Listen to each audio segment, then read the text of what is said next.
Hey everybody, it's Thomas Boer. What I wanted to do is talk about the Facebook post that I made a few days back. It definitely got some feedback. Got some, well, at least one message on it about it. Uh, you know, it's controversial. I get that. It's uncomfortable. I understand that. I don't agree that it's certainly not slander. If I was convicted of slander, I'd repent and take it down. I don't think it's not bearing false witness. I haven't said anything that's false. Um, so I'm going to try to further elaborate on what I wrote, why I said it, why I wrote it. And I'll let you, obviously you be the judge. You know, I want to hear comments and feedback. I'm certainly open to that.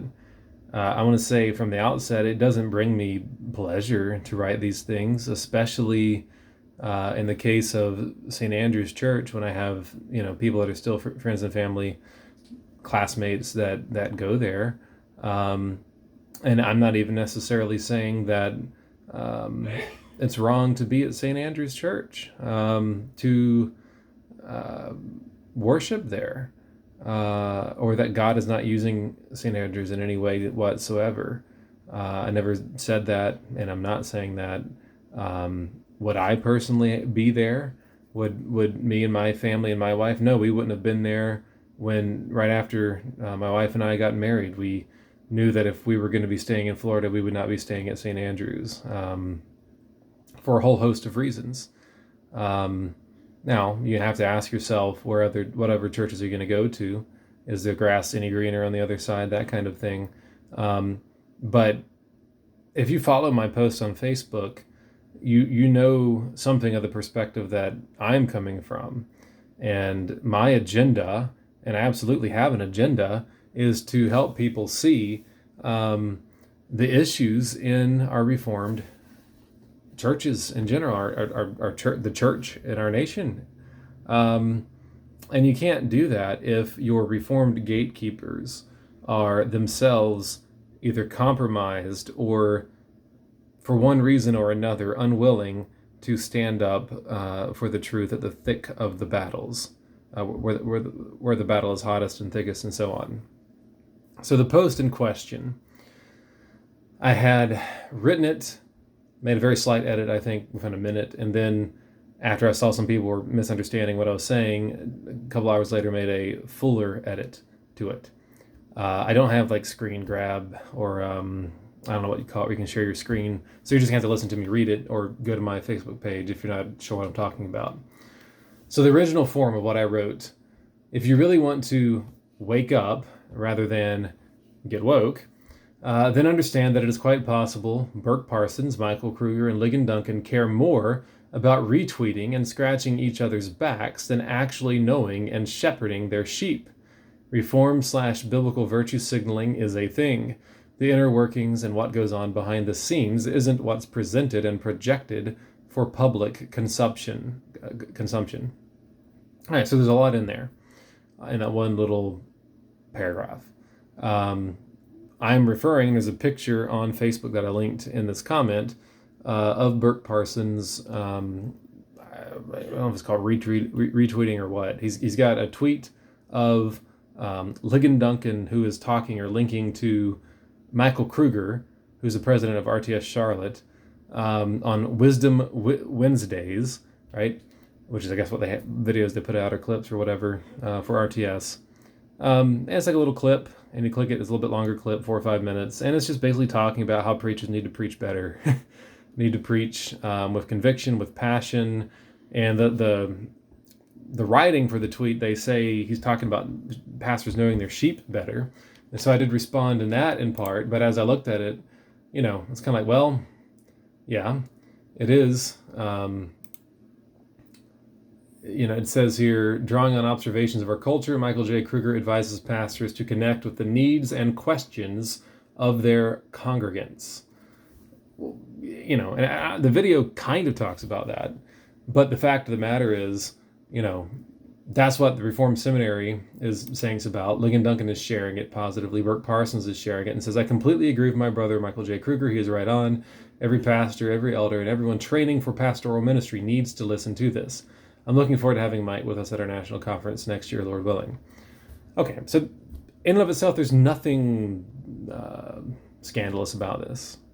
I think that's what people were looking for is, what this seems pretty innocuous, right? This is just standard people talking about what they like. Someone come to a conference. What's the issue? What's the deal here, right? Well, the issue isn't so much in what is stated. The issue is in what is not stated. The issue is in this is the kind of stuff that the big shots in the Reformed world do all the time. They do. They scratch each other's backs. They say the same stuff that you hear over and over. We need better, more preaching with passion, passionate pleas for preaching, this kind of thing. And amen. We do need that. Absolutely, we need that. But there's sins of omission as well, and that's really what we're trying to talk about here. And it's going to be much more difficult for people who aren't going to think and pay attention to agree with me, because I'm a nobody. These are prominent men that have blessed many, myself included, who have done good for the kingdom, and who have the authority, the power, the blue check marks like Ligon Duncan has on Twitter. And the what has he got? A couple 100,000 followers? I don't know. Maybe he doesn't have that many. He's got 65,000. He's not Tim Keller yet, I guess, or John Piper. So you don't have to believe me. I'm just asking you to consider what I'm saying. I'm not asking you to believe me because I said it. I'm asking you to consider what I'm saying, and if possible, insofar as you're able, to verify whether or not what I'm saying has any merit to it or not. To think. That's all I'm asking. I'm asking you to think a little bit about some things. The fact that saying that simply draws out all that came out in the comment section on my post should be revealing to anybody who's followed this. That things are there's deep divide in the Reformed world, and anybody who's pretending otherwise, you might as well be like someone pretending that our nation, our culture, doesn't have a deep divide between the woke and the non-woke, and conservative and liberals, and so on and so forth. So let me continue in my original post, in the original version here. I read the first paragraph to you. The second paragraph says, notice I said quite possible, and that's referring to that it's possible, it's quite possible that these three men, Burke Parsons, Michael Kruger, Ligon Duncan, care more about this sort of retweeting and scratching each other's backs than knowing and shepherding their sheep. You say, well, boy, that is a pretty unkind and big thing to say, even if you're not directly saying it is true, to say that it's possible or quite possible that this is true. Well, I'm not asking you to receive that possibility without any reasons behind it. And that's why I go on to say, notice I said quite possible. It's a suggestion. I wouldn't ask one to run this thought experiment without reasons, but there's no way in our church culture and climate that you're going to stick charges against these untouchables. And that's more or less what I believe these men are. There's short of murder or, I don't know, adultery on video or something like that, these men, if they choose to, if they would choose to deny such charges, let me be clear. I'm not saying either one of them have murdered anybody or committed adultery or done anything at any level like that. I don't think that's true at all. Just to be clear, right? They're untouchables is my point. Through the broken PCA denominational system that we have, that can't bring judgment down on Greg Johnson, an openly flamboyant, effeminate gay man who's got protection from his presbytery.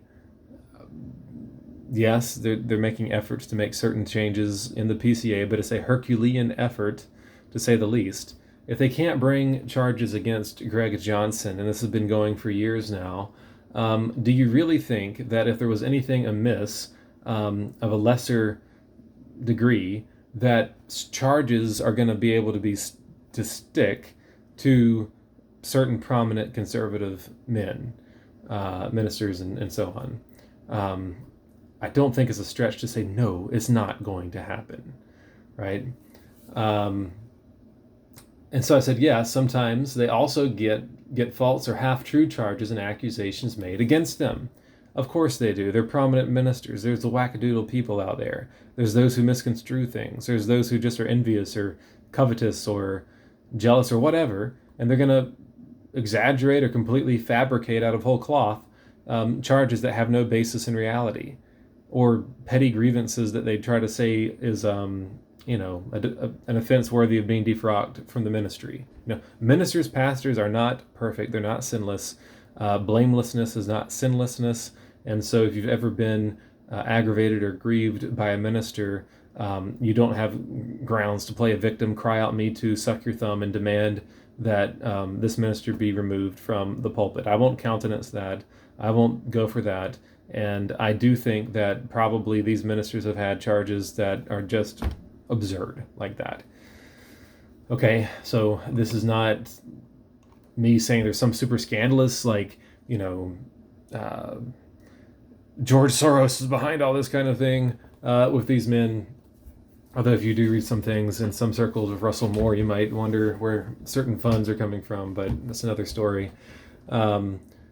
But I am trying to say, let's not lionize, let's not idolize any of these men, any man, but the man Christ Jesus, because we're sinners. And in this culture, in this nation, at this time in history, we're not at a high point in our Reformed churches, and that includes our leading lights. I believe that from what's even just publicly available and known and understood at this point. I believe that through what I've experienced in the PCA and the Presbytery, and for 2 years I was a member. I wasn't a member, but I was worshiping regularly at St. Andrews when I was a Bible college student there at Reformation Bible College. So I have some personal skin, if you want to put it like that, in the game with St. Andrews. And frankly, I have way less of a concern or issue, relatively speaking, with St. Andrews, even having known what it's like there, Reformation Bible College Ligonier, than RTS in general, or Ligon Duncan in particular. And so if anybody is hearing this, note that I just said that as well. I can see somebody trying to make it work in the PCA. I see less and less of a good reason to try to get into the PCA, but if you're already in there and fighting, I understand that. There may be a circumstance where a solid presbytery, that one of the few that remain perhaps in the PCA, trying to be ordained through that, I can see a route that makes sense to do that. I would not advise going to the PCA for a whole host of reasons. There's a lot of good that Ligon Duncan has done. I think he's doing a lot of bad right now. What is that bad? Or what is some of that bad? Well, writing the foreword to Eric Mason's book, Woke Church, that's bad. That's really bad. Not retracting it. I don't care if Ligon Duncan's on the Gospel Reformation Network right now. That's like, yeah, should a woman return to an abusive spouse just because he says he's, taken some classes, reformed his ways, and yet this is the 6th time or whatever? I mean, shame on us if we're going to keep being fooled by some of these men playing it, both ways. It's disgusting. I have no patience for that. I have no confidence in Ligon Duncan at this point, though I do believe he's been useful for the kingdom, and I've been benefited by some of his teachings and sermons for sure. And so then finally, my original post, the last 2 sentences: but the reformed rot is real and goes basically to the bone. Just have your eyes open and be discerning. That's all I ask. And that is all I ask. Because whatever I may or may not know personally of any or all of these men, some of it is just that. It's personal. For me, myself, I wouldn't be able to verify or know with certainty whether all of it or any of it was true. There were some things that I myself have seen and heard, and have heard from men whom I very much trust way more than these men who are in the ministry, who may have in one form or another been chopped by the axe that is the Reformed powers and authority, the bishops and archbishops of the Reformed Presbyterian world, even though we're not supposed to have bishops and archbishops because we're not, Episcopalians. We need new bishops, if you want to put it like that. We need, if we're going to have bishops and archbishops, fathers and brothers, we need new fathers, because our fathers that are in there right now are not leading us well through the current church and cultural crises, and the rot that's in there was in there not just in the last 4 or 5 years, but I don't know, a couple decades at least. And you're saying, well, how are you talking about? How do you prove all this stuff? Well, the video's not over yet. But if you open your eyes and start looking around and listen to others who maybe, I hope you would find, okay, they're not crazy. I may not agree with them. I may have a hard time believing them, but they're not just trying to throw someone under the bus entirely. So here's my final version of this when some people were not sure what I was saying or not saying on this Facebook post. Edit. Probably what I'm trying to do here is futile. And I still, I wonder, is this useless? Is this pointless? Is in the effort to promote the truth here, is this just going to do more harm than good? Is it going to further cloud the truth rather than reveal the truth? Well, I think this video is going to help clarify some things, but for some people it's still going to be cloudy or murky, or they're going to be further convinced that I'm just a bad dude, bad actor, bitter about something, or just crazy, or or even if I'm well-meaning, that this is unrighteous, that this is somehow bearing false witness or spreading a false rumor. Like the larger catechism says, do not spread false rumors. Well, this isn't a false rumor. I'm not rumor mongering here. Anyway, let me read through this whole thing. Edit. Probably what I'm trying to do here is futile. I'm not accusing these men of being woke, though wasn't it Duncan who wrote the foreword to Eric Mason's Woke Church? I was in Kruger's Presbytery for a while, and there's plenty of things that disappoint along tolerating and or applauding woke issues, especially racial ones. My point isn't woke here, but quote-unquote waking up to the fact that our conservative Reformed gatekeepers are often as useful as squishy Republicans are politically, and that's because they often are compromised or more interested in something easy, like saying, look at this, shepherds need to know their sheep, or look at this, shepherds need to preach, convict, encourage, like it says in 2 Timothy and so on. Which kind of is what's going on here with Burke retweeting Ligon Duncan, who's scratching the back of Michael Kruger, and we're all part of the PCA. We got RTS alliances. RTS Orlando has its graduation services, I believe, still at St. Andrews. I mean, it's all connected. Is that wrong to share venues? No, I'm not saying it's wrong to share venues. I'm saying they're all connected, and they've all got interests not competing. They have incentive, all of them, to find a way to get along, to keep their power, to keep their position, to keep their publications, so that they can be the ones that set and control what is Reformed orthodoxy, right? And I'm not, even if they don't think of it in those terms, come on, people. We know how business works. We know how power structures go. This is how things are. Right? If I had a publishing company and a college and a seminary, and I had a circle of people I believe were really promoting the truth over against others, and I would be wanting to, at somewhat level, in some sense, scratch their back, if you will, write endorsements for them and they for me too. I would like to do it with integrity. I'd like to do it because I've actually read the book and hopefully didn't just read a blurb about it and just, put my John Hancock on it. So the principle, the thing in essence isn't the problem. It's the execution of it. It's doing it with willful blindness, which is what I think is happening to the bigger issues at large at play here.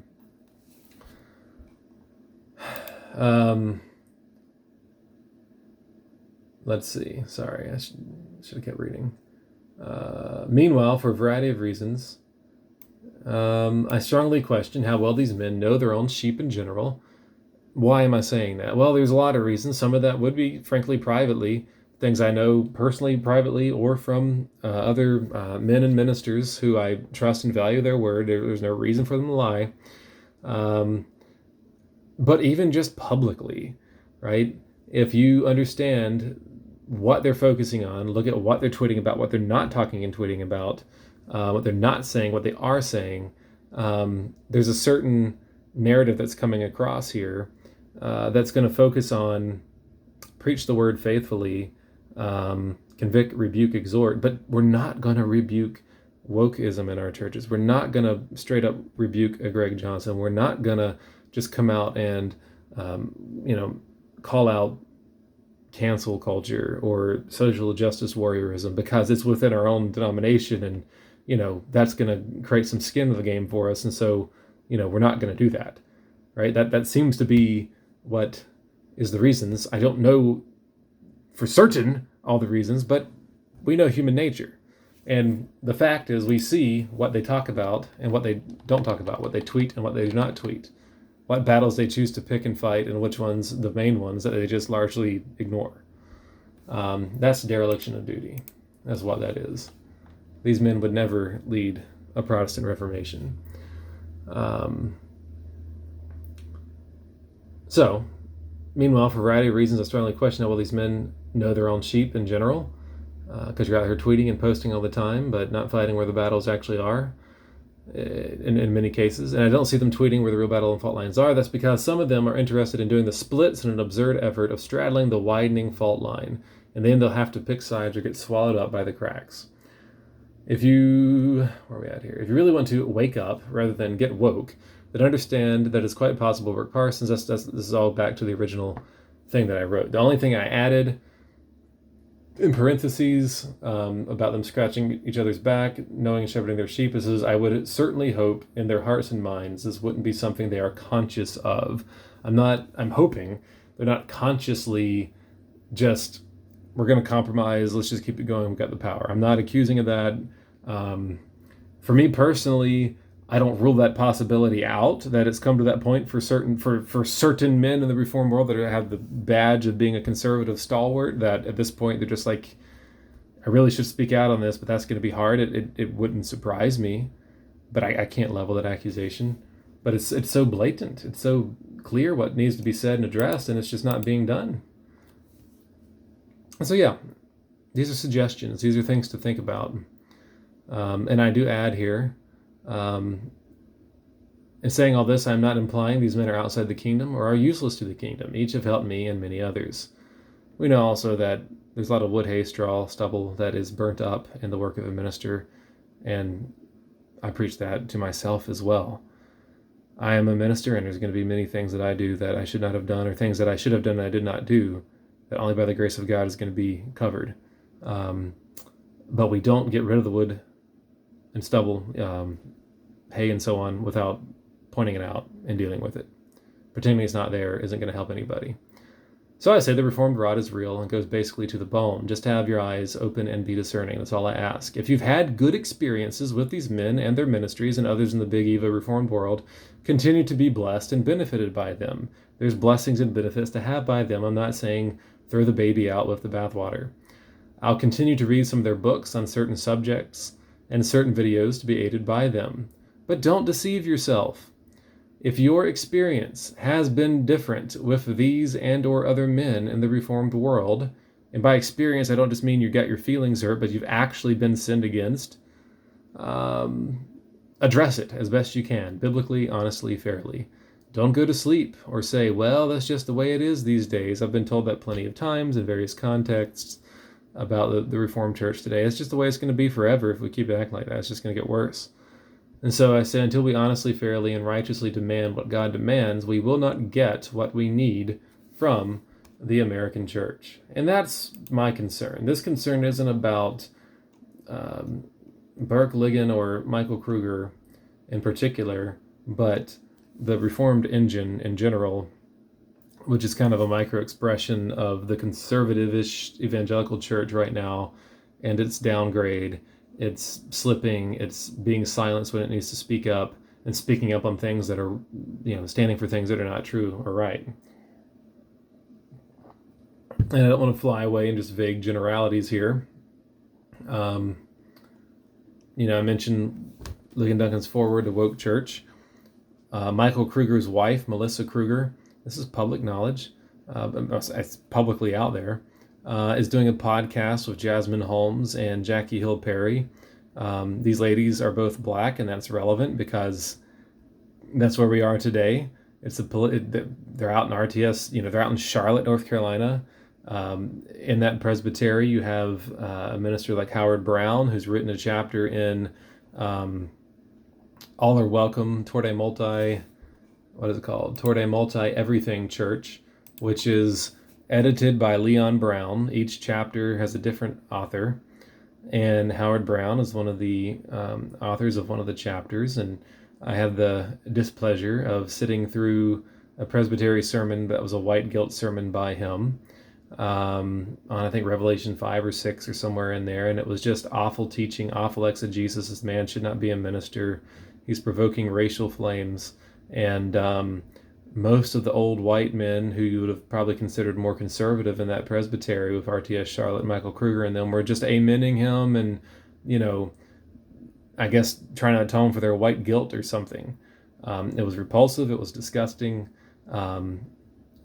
In follow-up presbytery meetings, I witnessed similar things. It's the culture that's there, and this is the rot in the PCA. And yet Michael Kruger can get supported by a Burke Parsons of Ligonier, St. Andrews, and so on. Ligon Duncan can still tweet out, stuff about him, Kruger, and it's just like we're all kumbaya and everything's good and everything's cool. And it's not good and it's not cool. And so, yes, I hope that we wake up to these things, hold these men accountable, and, how do you hold them accountable when they're untouchables, right? Well, the only thing you can really do, just like you try to hold certain political figures, conservatives that aren't really conservative or whatever in your own political party, a lot of times you have to, you got to run as a candidate, become a minister, become a pastor, but you got to call them out sometimes, fairly, righteously, humbly, but you have to point things out. And in the public arena, which is, let's just face it, right now, a lot of this is taking place on Facebook and Twitter because that's where they're at and they're getting the power there too. You have to be able to, encourage people to connect some dots and look at where things are at here. So you have Derek Thomas also, who endorsed that book, All Are Welcome. This book's got Jamar Tisby, this book's got Jarvis Williams, and if you know these names or know what's going on, then you know that these are some of the men that are leading all kinds of racial issues in our denomination, Southern Baptist, PCA, and so on. Jamar Tisby was under Ligon Duncan and is just not good news. And this has happened similarly. You've got in the OPC with Carl Trueman, Todd Pruitt on the podcast with Amy Bird, and she's sort of let go from Reformation 21, or I guess the Alliance of Confessing Evangelicals, but she has all of her grievances, and then you on her own personal Facebook or blog website, I should say, like over 100 OPC who's who list of pastors and elders defend her against the Genevan Commons group,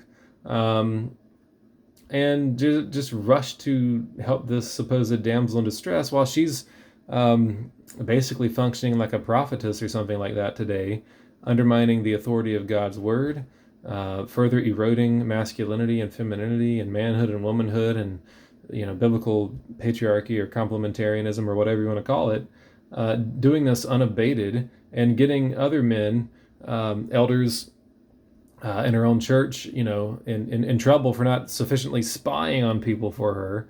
And then the whole, not the whole, but so many in the OPC just rushed to her defense. So I have no confidence in the PCA, the OPC to handle anything right. The PCA can't bring charges against Greg Johnson, right? So you're not going to get functioning just courts, at least in the PCA and OPC right now. Right, Leon Brown's the editor of that book, All Are Welcome, this racial book with different authors.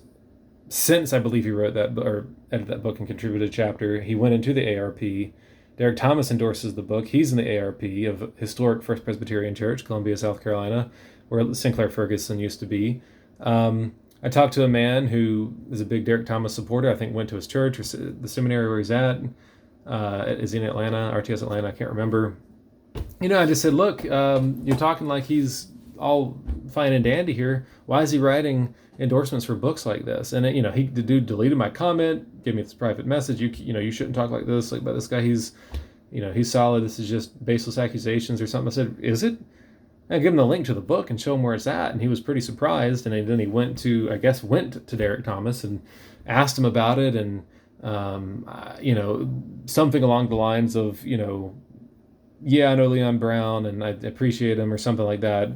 So I give him an endorsement, but there's concerns and issues I have with this book. Well, no, I would hope so, but you don't do that. You don't scratch someone's back for a friend and endorse the book because it's Leon Brown and you like him when what's the contents of these books are going to lead people desperately astray. You can't fight social justice nonsense, wokeism on one hand, and then support the books of the same people, like a Derek Thomas or like a Ligon Duncan have done. And by extension, with a Burke Parsons, you can't retweet a Michael Kruger who's got his wife going with Jackie Hill Perry and Jasmine Holmes, who I will grant aren't the same thing as like Truth's Table and Mika Edmondson's wife and some of those ladies, but they're still closer in that perspective than not. I would think that'd be a fair assessment.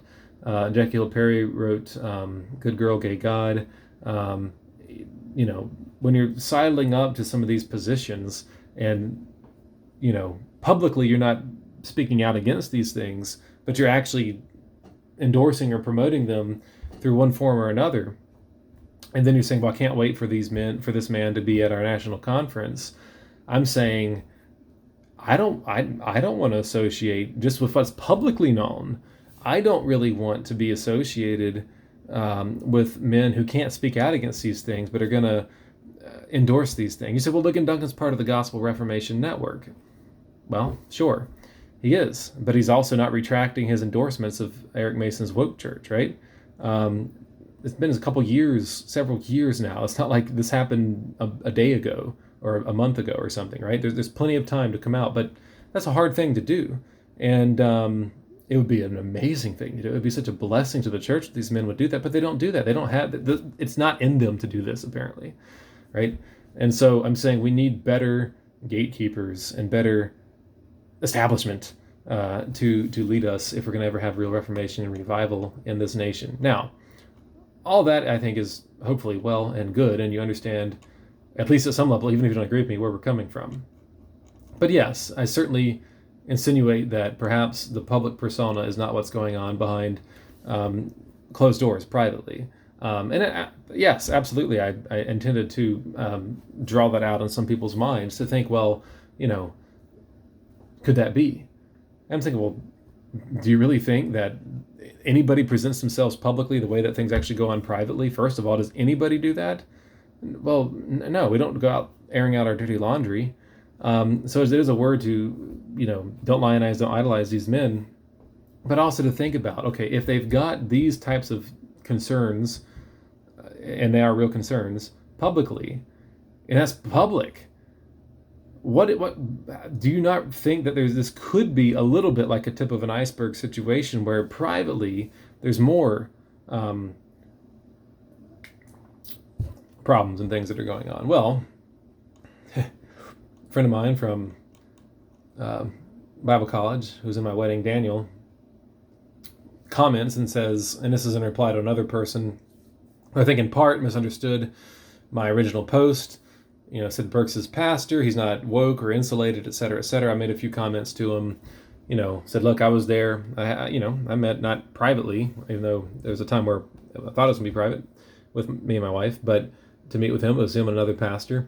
I've always had good experiences personally with Burke Parsons. I've not met, I guess I've met Michael Kruger and maybe even shook his hand at one point. I don't know. I've never met Ligon Duncan unless he was at a national conference, never talked to him. But the only person I've had any personal contact out of those three men from what I shared on Facebook is Burke Parsons. And personally, I never had any issue with the guy, with the minister, with the man. In some ways he was helpful and encouraging. I do have friends and family who, at one degree or another, have had some not so good experiences, right? And so one of these came out with my friend Daniel. And Daniel just, you know, says, Thomas Boer, me, I'm exactly right. Burke is one of the most abusive and manipulative, quote unquote, pastors I've ever had the displeasure of being around. He's a great image, but behind closed doors is entirely different. Now, I privately talked with Daniel a little bit. I encouraged him, as this conversation winds on and others get involved, to find the documentation of, if there was some mishandling of this group that met with Daniel and some other friends of mine from the Steeman family. If he did wrong and he was charged with that, have that handy, have a link to that, so that when people say, well, prove it, you can actually prove it, because there also is plenty of things, but I'm just going to tell you, and again, you can say what you want, in general, about certain men or ministries that are reformed and conservative that I could lay out and say, I know this, I know that, I experienced this, I was told this. Some of it I could substantiate for myself because I saw it with my own eyes or heard it with my own ears. Others, I heard it from well-trusted men. But I don't know what good that is going to do to post that, because it's somebody just saying something, right? And I think that's how some people are looking at the entirety of what I'm posting here. Well, it's just somebody saying something. You must have bitterness. And I don't want to do that, because I think what I'm saying is it matters important. I think more and more stuff will come out with this and come to light. So I don't want to do damage to the truth in the sake of trying to promote or reveal the truth. And so I would ask Daniel and the Steemans to be very careful in that, because you don't want to just spout off here, and even if it's true, and people just protect and defend anyways. Now, I know the response they're likely going to have, because I've seen it at least with some elsewhere, is we don't care anymore. We don't care what people think. And so they've gone to other circles. And I would give a word of caution or even rebuke to that. I love you, the Steemans. I love you. You're very caring and hospitable to us. I wish that some of the things that I did notice that were happening when I was there with you guys was something I said more about at the time. I don't think it would have hit you at the time, because you were very much helping a particular family and professor at that time. And like many of us, we believe that this was a very godly minister and man with name recognition, and it turned out that he was really destroying his family. So I don't know how much good what I would have seen there. I thought you were being taken advantage of at times by this family, but you have your own doubt. I had my own doubts at that time, but I would say that don't go into another ditch here. Don't jump from one ditch to another. Don't embrace more feminist or those looking for abuse around every corner ministries to stick it to people because you have experienced a bad thing. And so for those who are watching this and haven't maybe read my post yet, some of this, it's like, what in the world are you talking about here? Well, just look at the post and look at the thread. There's an issue of a professor at the Bible college is one thing, but then what's actually being brought up in the thread here, Daniel, my friend, is talking about this group that met, and I knew about this group. Pastor Burke Parsons would sort of gather certain men that he had chosen to meet with, and what is being alleged by Daniel and the Steemans, and they do this pretty loudly and publicly. Well, I've seen the Steemans posted this elsewhere too. Is that there was emotional and physical abuse, or emotional and spiritual abuse, emotional and mental is what Daniel says here. He manipulated the individuals in unbiblical ways with ill intentions. That was Daniel's charge. He's being, accused of being vague. He's being rebuked. I can't corroborate or confirm or deny that. What I can say, and what I did say, again, is I've encouraged Daniel to, Stephen, someone find the charges if you can find them. And that, if the presbytery is accused them and it's, it should be in the minutes somewhere, some public record, that's going to help shed some light on something if that is indeed what has happened. If it hasn't happened, first of all, if you're lying, repent. Don't lie about charges. But I don't think that's the case. I know the Stevens and Daniel, and I don't know why they would just from whole cloth lie or make up charges. And others are going to say, well, I know Burke Parsons and I'm friends with him, and I don't think he would do anything unseemly here. Okay, I'm not asking you to go against your judgment, your better judgment, but I am, I didn't want it to descend into particular personal, more private things. But the fact is, some of these things has bubbled up to more public knowledge. It's been talked about. Things have gone before Presbytery. I don't know what the rulings are. The Presbyteries in general are very good at, not trying to lay everything out. And there's good in that. And there's also bad in that, because then people don't really know what's going on at any level. I said that, this discipleship group or whatever that was there, when I was there, I thought it was pretty weird, pretty odd how you're just picking out certain, men is kind of a hush-hush thing, and it's sort of a semi-private thing, but people still know about it. These kids go to Bible college, they're going to talk to their friends about it, word's going to get out about it. And it seems like the dynamic of it was set up for it to be perceived as, oh, you said that this and this and this was true, and then the way you ended up perhaps responding to me or treating me in the end was not very good or kind, and that's going to be taken as, abusive. And I don't know if it was just maybe an unwise decision. I think it probably was an unwise way of handling things, and it could have been more than that. And if you listen to my friend, my Daniel, who's a friend, and the Stevens, they're going to tell you, yes, it was much worse. And no, I don't know all the details of that. But again, that's a private thing. So I'm not that. Those type of things are not the things that I wanted to necessarily focus on in this thread, in this post. However, it does illustrate the original point I made, that how well do shepherds of big churches who spend a lot of time on Twitter and conferences and this, that, and the other, how well do they really know their own sheep? And two, how different is the public persona versus the private reality of how these churches are run and handled?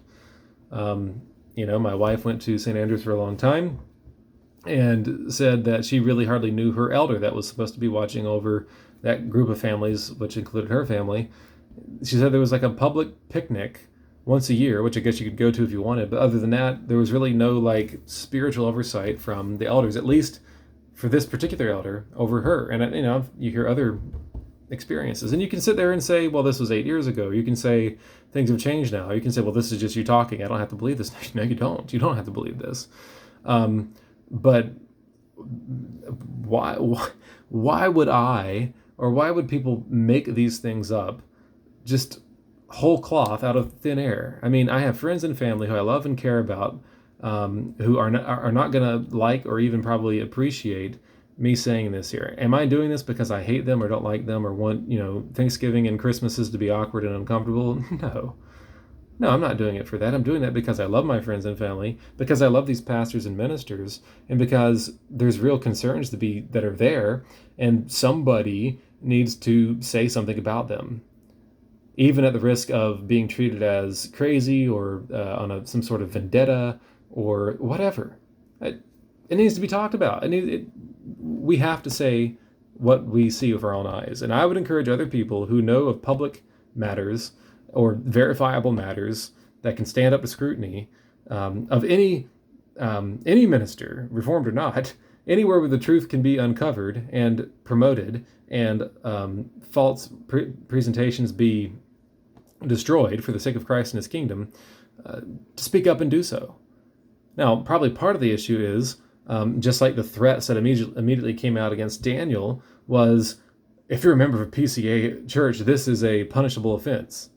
Like, we're going to get you on charges. Well, you can't get Craig Johnson on charges, but, you know, Daniel, you're going to get in trouble here. You know, come on.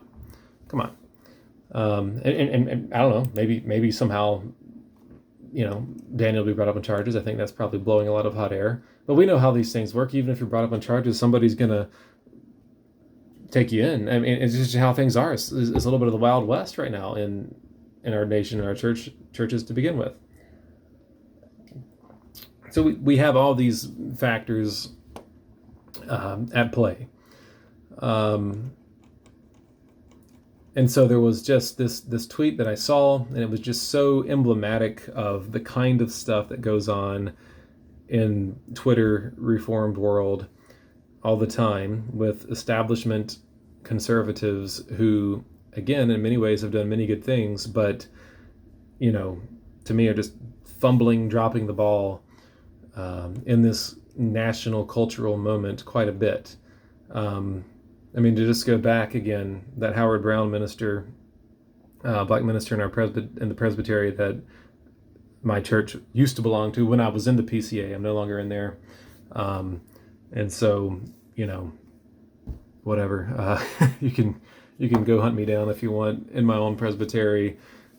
Go for it. It's fine. I don't know why you would do that. You know, I'm not rumor mongering. I'm not bearing false charges here. I'm trying to promote the truth, but you know, I don't care. I'm going to stand up and say what I say and know what I know because it's the truth, and I'm going to try to promote that and trust that God will bless that. But you know, Howard Brown with this white guilt sermon, apparently a couple years back, it might be 3 or 4 years ago now. It's been a while. Preached something similar at the Low Country in South Carolina, either at the church or in the vicinity of the church where John Payne is, who's one of the founders of the Gospel Reformation Network. And I remember him talking about that, responding to that. And you can find some of this stuff online. I don't have the documentation any longer.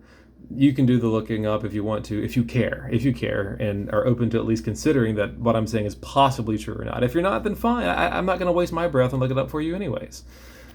Waste my time any longer on that anyways.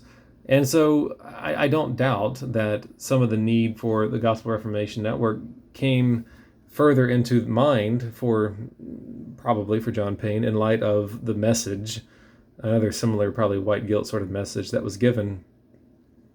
I don't know if it was Savannah or Georgia or where it was at now.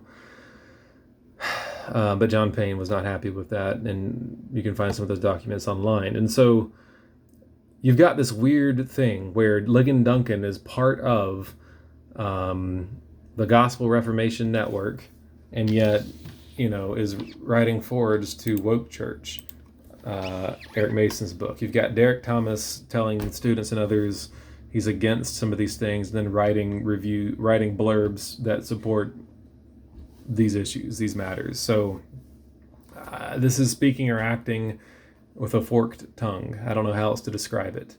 And then, you know, others who may or may not be woke or supporting wokeism themselves are, you know, supporting those who are woke, right? I wouldn't really want, me personally, I would not want, and, you know, without having a real conversation, I don't think I'd want it in general, a Michael Kruger at the Ligonier National Conference, if his wife is going to go around in a podcast with certain other women who I believe in their doctrine and their teaching are in serious error. I mean, there's another question about, you know, the benefit of some of the books and writings of some of these women in general, that women are kind of entering the public sphere, standing behind pulpits, teaching and acting as if they are preachers, and biblically, how sound is that? But I think that just shows you how far the downgrade is in our culture, that our seminary presidents at RTS can have wives that kind of seem to support these kind of things, and by extension, the husband is supportive of these things as well. You can say, well, that's just an intramural disagreement. Well, maybe so, but it's a pretty big deal. It's a pretty big one, and it's affecting our churches pretty badly right now. So, you know, I'm not happy or at all hopeful that things are going to change for the better when I just see decline more and more among our leaders. And a lot of this is not broadcast decline, obviously. It's sort of back channels. It's sort of, you got to dig around to find, oh, this person's doing this podcast. Oh, this person endorsed this book. Oh, publicly they say they're against these things, but then privately, you click on the Amazon inside the book and you see the endorsements from Duncan and Thomas of these books. You find out Jemar Tisby came from Ligon Duncan, and they don't ever publicly repent and say, you know what, I was wrong to do this. I withdraw these endorsements. These men are wrong and an error, and they need to repent. It never happens. It doesn't happen, So, yeah, I do question whether these men care more about their Twitter reputations than their own flocks. Does that mean they don't care about their own flocks at any level? No, I didn't say that. Does that mean that some people in the local church congregations at various churches are going to have good experiences? Yes, they will. They can, and praise God for that. But you also see what is happening, what is taking place here in our nation, in our country, in our churches, what is and isn't being said when men need to stand up in the ministry and not. And it's shameful. It's shameful. And so this needs to be spoken out against.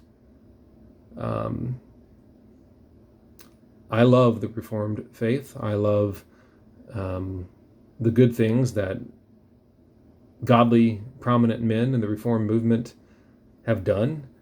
I would not be who I am today without St. Andrew's, Ligonier, Reformation Bible College, or to some extent even the ministry of a man like Ligon Duncan and so on. It really wasn't particularly my post about these three men in particular. The Ligon Duncan, I do think, is a major issue at this point and got some of the biggest name power. It's about the bigger machinery here in the Reformed world right now.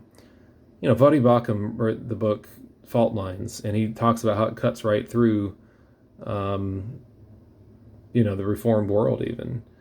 And we need a godly man of prominence in the Reformed Presbyterian circles to do the same thing and name names and call names and do it, rebuke, correct, exhort with all authority, let no one despise you, do it. I don't know who we have in the Reformed world that's going to do that. The closest thing that we have, who's got his own baggage, is Doug Wilson. And depending on who you ask, he's either a heretic or another person who's idolized too much. I love Doug Wilson. I appreciate Doug Wilson. I don't agree with his Paedo Communion, other certain theological points, but the man will be willing to go in the trenches and talk about things politically and ecclesiastically. Now, he's not in the PCA. He's in the CREC, and, I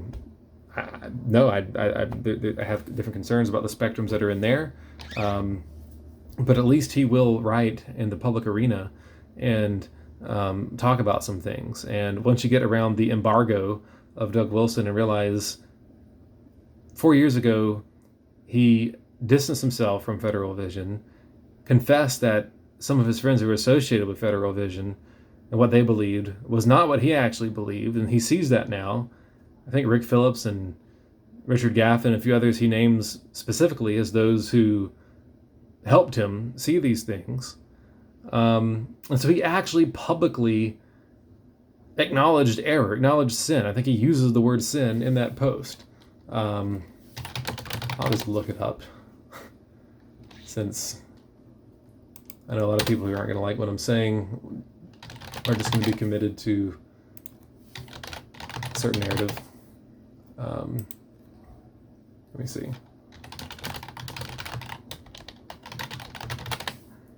Trying to use a different search engine. Let's see. All right.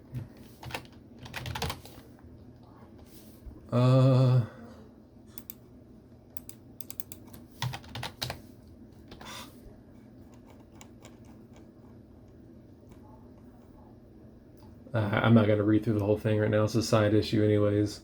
But he acknowledges wrong in this post. And, I've yet to see a lot of those who have detracted, spoken against Wilson, acknowledge any wrong in any way, at any level. So I have more respect, I'll be honest with you, for Doug Wilson than the establishments in the Reformed world. I do. Now, I probably, for some of those men, in some ways, I'm a little bit closer to their theology than Doug Wilson. I'm, I paid a communion, I think, is an error. I think it's outside of the Reformed mainstream. Now, I think the Reformed Baptists are too, and I don't anathematize them. I think Wilson's emphasis on covenant nurture and families is really good and lacking in Reformed churches as well. And I think that is part of the reason that they don't like Doug Wilson. But this is where we're at right now. That you've got people sorting out into different factions and different groups and different camps here. I'm wanting to promote the truth as best as possible in what I'm saying, what I'm posting, and that's why I'm recording this video. I'm not just trying to go out there scorched earth and eviscerate someone and throw them under the bus because they did something sinful and they need to repent of it. Or, and again, I'm talking about, I think it's sin for a Kevin DeYoung to say, I'm going to focus on being careful rather than courageous. I think it's not an intentional sin. I think it's a sin of misreading the dynamics and the situation at hand right now. I think it's a lack of discernment and wisdom. But someone's going to say, who are you to say Kevin DeYoung is undiscerning? Well, I have the Holy Spirit too. We all do. We have to make discernments, right? There are no bishops in Presbyterianism. There are no archbishops, right? So with respect, I think that DeYoung is seriously misled and misguided here. And if you're, up the creek with the Gospel Coalition for all these years and around those circles, then is it any wonder? If you come out of the RCA, is it any wonder perhaps that you're misreading the situation? I think Kevin DeYoung is a splendid minister, does a lot of good for the kingdom. I think he's terribly wrong in his Gospel Coalition article about saying the call for the hour now is primarily carefulness and not courageousness.